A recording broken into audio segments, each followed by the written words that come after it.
Ladies and gentlemen, Rigathi Gachagua is very angry. And Rigathi Gachagua is very bitter. And today, Rigathi Gachagua declared total war with Linda Wananchi. And the question which most Kenyans are asking, why would Rigathi Gachagua declare total war with Linda Wananchi when they are expected to work together? Ol Kalou by-election for DCP is a local affair. We have left it to Senator Metho and Jiko Muhea and the local people to do their politics. And I want to tell my brother Kangata, I heard him saying that he wants to come with the Wananchi to Ol Kalou. We don't need you there for DCP unless you are coming to campaign for another party. If you want to come and campaign for UDA, please go ahead. If you want to come and campaign for Jubilee, go ahead, or any other party. But DCP, ours is a local campaign. We don't want confusion in Ol Kalou. The campaign has gone on for 3 months. Kangata has never been Ol Kalou. He does not understand Ol Kalou. He doesn't understand the issues. He doesn't understand the narrative.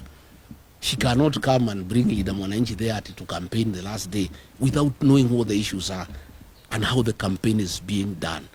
That campaign has been going on for 2 months, led by Senator John Metho and others. You have not even talked to John Metho. How do you say you are coming to campaign for a candidate? You don't even know him. You have never seen him. You don't know the area. You don't know what is happening. For DCP, we have a local campaign. Even the principals of the United Alternative Government have requested them to let the people of Ol Kalou do their own campaign. It's a local campaign with the local issues, and we would like it to remain that way. That is what I have told Senator Muraga to tell Kangata. As he let Ol Kalou, it's not necessary. Let him leave the people of Ol Kalou to do their own campaign and deal with their issues the way they know how. In this video, I want to reveal to you guys why Rigathi Gachagua is very angry and very bitter, and particularly with Kangata. Before I do that, in case you're watching the channel for the first time, take a second or two, click the subscribe button so that next time we produce a video like this, YouTube will automatically notify you. Ladies and gentlemen, these are the reasons why Rigathi Gachagua is very angry and very bitter and has warned Linda Wananchi wapeleke kiherehere zao very far away from Ol Kalou. Number one, Rigathi Gachagua is not happy up to now with Kangata. Because the truth is, Kangata decided to leave UDA party. And it was expected that Kangata was going to join DCP, which is the dominant party in the mountain.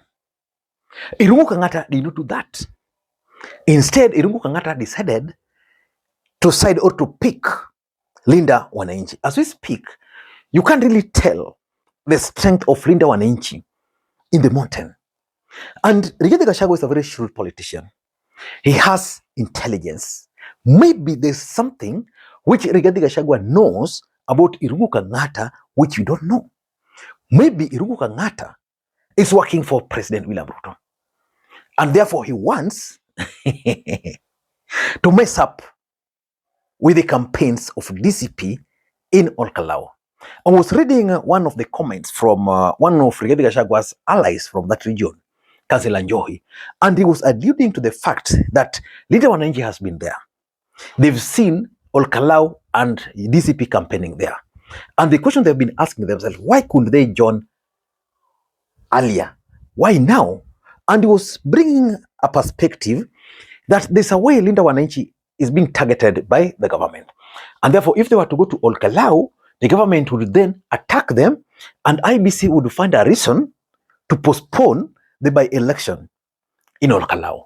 But the truth is, up to now, even if you were Rigathi Gachagua, you will not be happy with Kangata, because probably he might even not know his game plan, why he would decide to leave DCP, dominant party, and then pick Linda Wananchi. And in fact, it was very clear, Kangata was very clear that Linda Wananchi must look for Rigathi. So the question is, why couldn't he look for Rigathi first before joining? Kwanza nimeambia huyu rafiki yangu Sifuna wakiwa na Babu na Orengo watafuta wa Munyoro. Si ndio? Watafuta nani? Watafuta nani? Mimi hakuna kitu nataka. That's number one. Number two, And this is the truth. You know, politics is a perceptional game. And Rigathi Gachagua is taking a very big risk. And that risk, if you are to succeed, is going to be the beneficiary. Rigathi Gachagua believes that DCP will win. And if DCP were to win, who should take credit? He wants to take credit. He wants DCP to take that credit alone without sharing the credit with any other person. Because let's assume today, Babu Owino and the brigades decide to storm Ol Kalou on the last day of the campaign. And then the candidate goes ahead and win. It could be interpreted to mean that that win is as a result of Linda Wananchi. And Rigathi knows that the government might actually also do this. They may know that DCP is going to win. But the credit they want to send to someone else. So they'll facilitate this Linda Wananchi guy to go to the ground, packed. Then from there, the narrative will be that DCP did not win without the support of Linda Wananchi. So that's something which Rigathi Gachagua, as a shrewd political player, is not ready for. He's telling them, because you have not been part of this, please stay away. I want to take credit for this win alone. The problem is if it's not going to be a win in favor of Rigathi Gachagua. Number 3, there is the fear in Rigathi Gachagua that Uhuru Kenyatta could be the guy behind Irungu Kangata, and that he did not allow Irungu Kangata to join Jubilee, but opted for him to join Linda Wananchi. Because there's always that narrative in the Republic of Kenya that Linda Wananchi is being funded by Uhuru Kenyatta. So already there's Pauline Njoroge there. He has then now sent Irungu Kangata. So he has 2 people there. And those 2 people will play a role when the right time will come, when now they'll make a decision as to whether to work with Matiang'i or to work with Kalonzo. So Irungu will be right at the center of that. So Rigathi is fearful that, Uhuru Kenyatta might be the guy behind this, and he wants to use Irungu Kangata to penetrate. So they will start with joining Linda Wananchi, coming to Ol Kalou, then being integrated in that team. By the time the campaigns will be over, at least he will be able now to know how this team is operating. So for me, that's a very important point. Number 4, which is also very important, is that Rigathi Gachagua, as things stand today, does not know Linda Wananchi game plan. What is Linda Wananchi's game plan for 2027? That's the question he's asking himself. Why would they embrace Irungu Kangata fully? Are they trying to create up someone else from the mountain and elevate him to the level of another co-principal? Or what is their game plan? Because if their game plan was for Ol Kalou, probably they would have sponsored a candidate. So these are some of the questions which Rigathi Gachagua is actually asking, but he cannot find answers to them. And because he doesn't know their game plan, he can't just embrace them.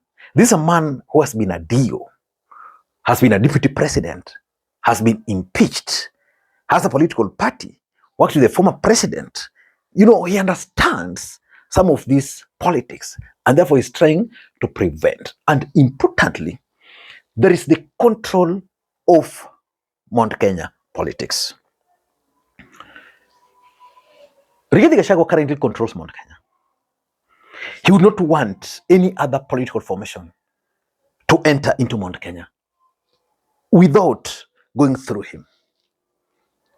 What Linda Wananchi are trying to do is that they're trying to sneak into Ol Kalou through the back door. If they were allowed to go to Ol Kalou and campaign freely the way they wanted, the effect would be their rallies were going to be full. Then so many people will start getting attracted to Linda Wananchi. And therefore, what will that mean? They were going to join Linda Wananchi. And of course, there's also the issue that Rigathi will not be a presidential candidate. So they'll see Linda Wananchi as an alternative to DCP.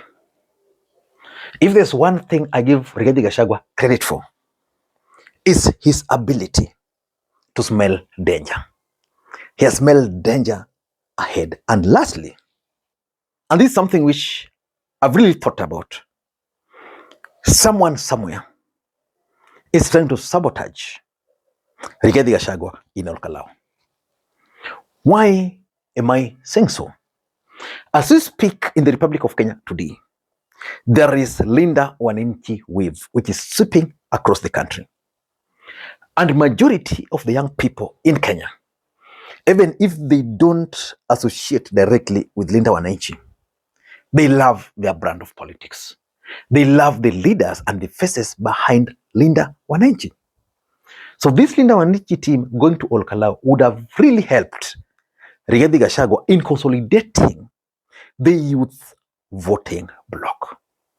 But what has happened? Someone has infiltrated Rigathi Gachagua's camp and has told Rigathi Gachagua, don't allow these people to come. If they come, they'll mess up. And Rigathi has swallowed that bait. And because he has swallowed that bait, he has rejected them. And even if you were to look at the Linda Wananchi itself internally, there was total sabotage from the onset. The first person who made a post about this, and I want to challenge you, was Babu Owino. Go to his Facebook page and you will see him posting that poster announcing the Ol Kalou. I want to challenge you to go to Edwin Sifuna's page and tell me whether he also posted that poster the same day or up to now whether he has not posted. You can go to Pauline Njoroge, he posted it some 2 days later, 2 or 3 days later. Which means even in the Linda Wananchi, because I know how Linda Wananchi has always been operating, they normally, the person who normally posts most of these posters, their program of activities first, is normally Edwin Sifuna. This time around, he has not. So even in Linda Wananchi, if you are keen on that alone, for those who understand politics, you can clearly tell that someone somewhere was trying to sabotage the whole event. I don't know what you think. That's my take. Until next time, this is Lee Makwiny. Bye-bye.